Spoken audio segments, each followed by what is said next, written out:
Mga friend, pupunta tayo ngayon sa dagat. Tingnan natin kung ano ang view ngayon dito. Ayan po mga friend daw. Sus, ganda na naman ang dagat oh. Dito sa lugar na ito malilim.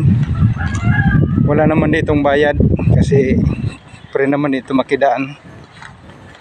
Ayan oh. Sarap naman maligo mga friend. Ang ganda ng dagat. Yung maliligo ngayong darating na Sabado at saka Linggo. Yan dito oh, napakaganda mag swimming dito. Walang entrance, free lang dito oh. Magdala lang kayo ng tent para hindi kayo mainitan, pero marami naman ang puno. Yan oh.